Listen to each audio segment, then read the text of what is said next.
মালাকুল মউত বড় একটা রড লিয়া দাঁড়ায় থাকবে। রড দেখার পরেই ওই রূহ ভয় পায়া একেবারে পায়ের নিচে চলে যাবে। এই কারণে দেখবেন কিছু মানুষ মৃত্যুর আগে তার পা ঠান্ডা হয়ে যায়, হাতগুলো ঠান্ডা হয়ে যায়, ঠিক কিনা বলেন? কারণ কি, মালাকুল মউতকে দেখার পরে ওই আত্মাটা ভয়ের চোটে আঙ্গুলের চিপায় চলে যায়। মালাকুল মউত ফেরেশতা লোহার রড দিয়া পিটায় পিটায় তাকে বার করে। এই কারণে দেখবেন কিছু মানুষ মরার সময় তাদের চোখগুলো বড় বড় করে, পানি পানি বলে শুধু হাই হুতাশ করে। আল্লাহর নবী বলে ওই সময় যদি সারা পৃথিবীর সমুদ্রের পানি পান করানো হয় তারপরেও তার পিপাসার স্বাদ মিটবে না, ঠিক কিনা বলেন?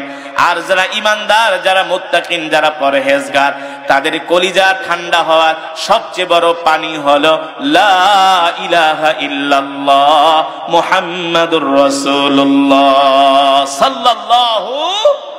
জান্নাতি বান্দারা কালেমা পড়ে আল্লাহর কাছে ক্ষমা চায়, আর বদকার বান্দারা দুনিয়ার জমিন থেকে যেতে চায় না। আল্লাহর নবী বিশ্ব নবী রাহমাতুল্লিল আলামিন বলেন, যখন মানুষের জান কবজ করা হয় তখন আত্মীয় স্বজন কান্নাকাটি করে, চিল্লা পাল্লা করে, আত্মীয় স্বজন হাই হতাশ করে। তখন আসমান থেকে আল্লাহ তাআলা দুইজন ফেরেশতা জমিনে পাঠায় দেয়। ওই ফেরেশতারা আয়েশা বলে, দুনিয়ার মানুষ যে মৃত্যু বরণ করেছে তার জন্য তোমরা কেঁদো না, তোমাদেরকে নিয়ে তোমরা চিন্তা করো। কারণ আল্লাহ তাআলা যতটুকু হায়াত দিয়েছিল ততটুকু সে দুনিয়াতে বেঁচেছে। আল্লাহ তাআলা যতটুকু রিজিক তাকে দিয়েছিল ততটুকু রিজিক সে খেয়েছে। এখন তার দুনিয়াতে হায়াতের জিন্দেগি শেষ হয়ে গেছে, তার রিজিক গুলো শেষ হয়ে গেছে। এই কারণে আল্লাহ তাআলা দুনিয়ার জমিন থেকে তাকে উঠায় নিছে, ঠিক কিনা বলেন? আল্লাহ রাব্বুল আলামিন কোরআনুল কারীমে সে কথাই বলেন, ওমা তাদরি নাফসুম মাযা তাকসিবু গাদা ওমা তাদরি নাফসুম বিআইয়ি আরদিন তামুত। আল্লাহ তাআলা কোরআনুল কারীমের মধ্যে বলেন, নবী দুনিয়ার মানুষদেরকে বলে দেন, হে দুনিয়ার মানুষেরা, তোমরা অহংকার করো না, গর্ব করো না, আল্লাহর সাথে নাফরমানি করো না, আল্লাহর হুকুম ছেড়ে দিও না, আল্লাহর বিধান ছেড়ে দিও না।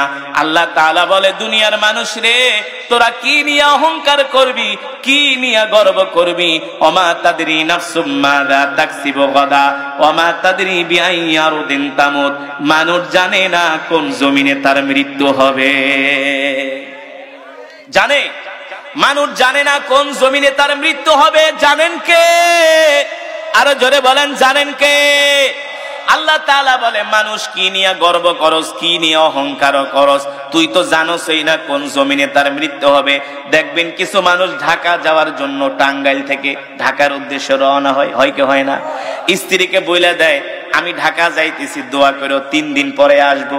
এই যে ঘর থেকে বের হয়েছে, টাঙ্গাইল যায় গাড়িতে উঠছে, গাড়ি অ্যাক্সিডেন্ট করে ঢাকা মেডিকেলে মারা গেছে, আর কোনোদিন ফিরে আসতে পারে নাই, ঠিক কিনা বলেন? এই যে দুনিয়ার জমিন থেকে ঘর থেকে বের হয়েছে, এই বের হওয়াই তার শেষ বের হওয়া। কত মানুষ বাড়ি থেকে সফরে যায়, এই সফরেই তার জীবনের শেষ সফর, আর কোনোদিন ঘরে ফিরে আসে না।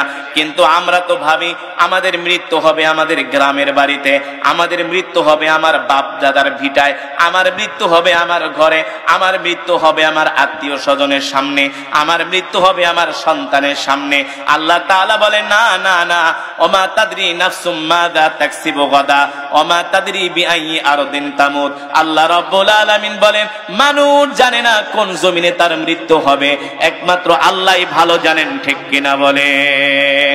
আল্লাহ তাআলা বলে, ওমা তাদরি নাফসুম মাযা তাকসিবু গাদা।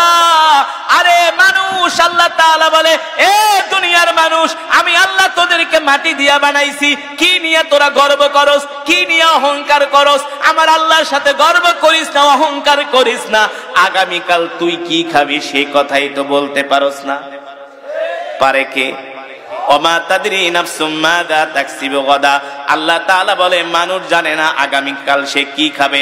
আপনি আমি পরিকল্পনা করি, প্ল্যান করি, আগামীকাল গরুর গোশত দিয়া ভাত খাবো, মুরগির গোশত দিয়া ভাত খাবো, আগামীকাল ভালো একটা মাছ রান্না করব।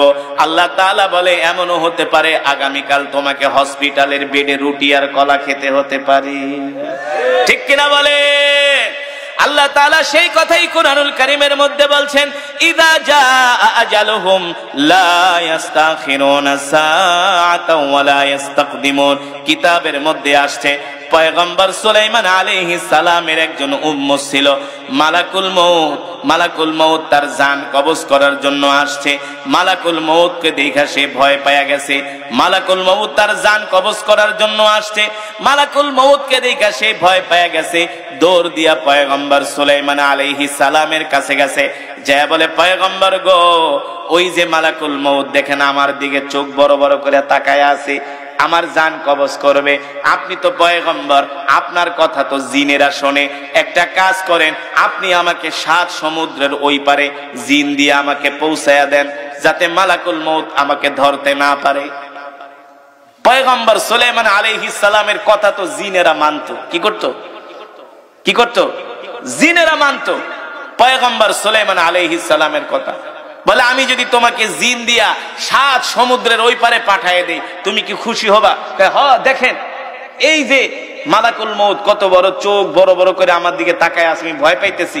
আপনি আমাকে 7 সমুদ্রের ওই পারে পাঠায় দেন জিনের মাধ্যমে, জিন আমাকে উড়াই নিয়ে যাক, নিয়ে সমুদ্রের ওই পারে মরুভূমিতে ফালায় আসুক, তাহলে আমাকে আর মালাকুল মউত পাবে না।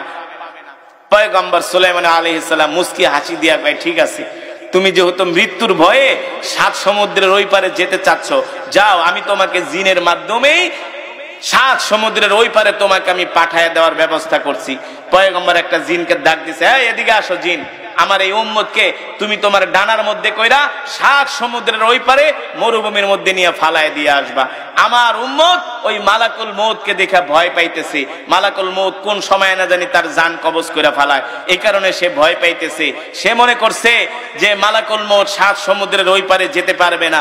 যখন ওই পয়গম্বরের জিন বলতেছে তুমি আমাকে ধরো, যখন ধরছে জিন উড়াল মারছে, 7 সমুদ্র পাড়ি দিয়া তাকে নিয়ে একটা মরুভূমির মধ্যে ফালায় দিছে। এখন সে মরুভূমির মধ্যে বৈশা বৈশা জিকির করতেছে, লা ইলাহা ইল্লাল্লাহ, লা ইলাহা, জোরে বলেন, লা ইলাহা ইল্লাল্লাহ, লা ইলাহা ইল্লাল্লাহ, লা ইলাহা ইল্লাল্লাহু মুহাম্মাদুর রাসূলুল্লাহ, জোরে জোরে বলি সাল্লাল্লাহু। এবার ওই যে মালাকুল মউত 7 সমুদ্রের ওই পারে যে ওই লোকের সামনে হাজির হয়ে গেছে। পয়গম্বর সুলাইমান আলাইহিস সালামের উম্মতকে মালাকুল মউত, আপনার ভয়ে তো সমুদ্র পার হইয়া এই মরুভূমির ভিতরে আইসা পড়লাম, আপনি আবার আমার পিছে পিছে আসছেন। আমি তো মনে করছি আপনি আমার পিছু নিবেন না, আমাকে ধাওয়া করবেন না। মালাকুল মউত বলে, শোনো, যখন আমি তোমার সামনে আসছিলাম তখনও তোমার মৃত্যুর সময় হয় নাই। এই যে এখন তুমি মরুভূমির ভিতরে আসছো, আল্লাহ তোমার মৃত্যু লেখা রাখছে এই জায়গায়, আর এখানেই তোমার জীবনের হায়াতের জিন্দিগির সময় শেষ। এই কারণে আল্লাহ আমাকে এখানে পাঠাইছে, এখানেই তোমার মৃত্যু হবে। আল্লাহু আকবার, জোরে বলেন আল্লাহু আকবার। আল্লাহ রাব্বুল আলামিন কোরআনুল কারীমের মধ্যে বলে, এ দুনিয়ার মানুষ, তোমরা যতই মৃত্যু থেকে পলায়ন করার চেষ্টা করো না কেন, মৃত্যু থেকে তোমরা কেউ বাঁচতে পারবে না। আমার আল্লাহর কাছে তোমাদের সকলকে ফিরে আসতে হবে, মৃত্যুর কাছে সবাইকে ধরা দিতে হবে। এই পৃথিবীতে যত রাজা, বাদশা, আমির, ওমারা, ফকির বলেন, কেউ মৃত্যু থেকে বাঁচতে পারে নাই, আমরাও বাঁচতে পারবো না, ঠিক কিনা বলেন? কিন্তু আল্লাহর নবী বলে, এ উম্মত, ওই কবরের জীবনটা তোমাদের তখনই সুখময় হবে, শান্তিময় হবে, যখন দুনিয়ার জমিন থেকে তোমরা আল্লাহর কোরআনের তেলাওয়াত করবা। সুবহানাল্লাহ বলেন। এই কোরআন অনুযায়ী যখন তোমরা চলবা, কোরআনকে তোমরা যখন মানবা, তখন দুনিয়ার জীবন তোমাদের যেমন করে সুন্দর হবে, কবরের জীবনও সুন্দর হবে, আখিরাতের জীবনও সুন্দর হবে। আল্লাহু আকবার।